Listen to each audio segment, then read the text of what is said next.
સુરતની પાંડેસરા પોલીસે પ્રોહિબિશનના ગુનામાં પકડેલા આરોપીની તબિયત અચાનક બગડતા હોસ્પિટલે ખસેડાયો હતો, જ્યાં તેનું મોત નિપજતા કસ્ટોડિયલ મોતના આક્ષેપો કરાયા હતા.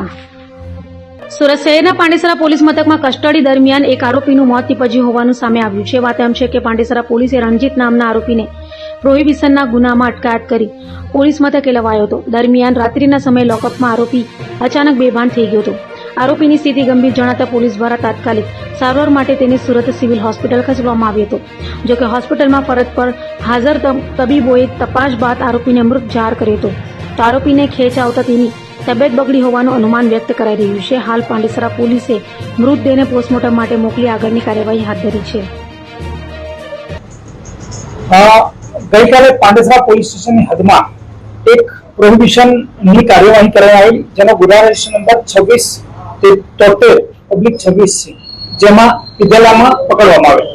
સદર ઈસમનું નામ છે પૂછતા તેણે રણજીત શેખર પટેલ જણાવેલ, પરંતુ બાદમાં તપાસ કરતા તેનું નામ રણજીત ચંદ્રશેખર ગીરી નીકળેલું, જેઓ મૂળ ઉત્તર પ્રદેશના રહેવાના હોવાનું જણાવેલ.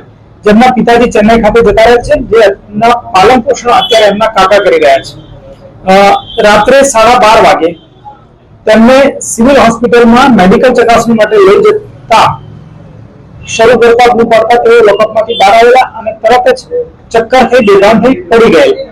તરત જ પોલીસે પણ CPR આપવાનો પ્રયત્ન કરેલ. 108 ને કોલ કરતા સમયસર 108 આવી ગયેલ અને પ્રાથમિક સારવાર આપવાનો પ્રયત્ન કરેલ, પરંતુ સ્થિતિ ન સુધરતા તેમને 108 ના માધ્યમથી સિવિલ હોસ્પિટલમાં શિફ્ટ કરવામાં આવ્યા. સિવિલ હોસ્પિટલમાં પહોંચતા પ્રાથમિક ચેક કરી ડોક્ટરે જણાવેલ કે સદર ઈસમ મરણ ગયેલ છે, જેના આધારે પાંડેસરા પોલીસ સ્ટેશન ખાતે અકસ્માત મોત નોંધવામાં આવેલ છે અને અકસ્માત મોત નોંધી આગળની તપાસ અમારા દ્વારા ચલાવવામાં આવી રહેલ છે.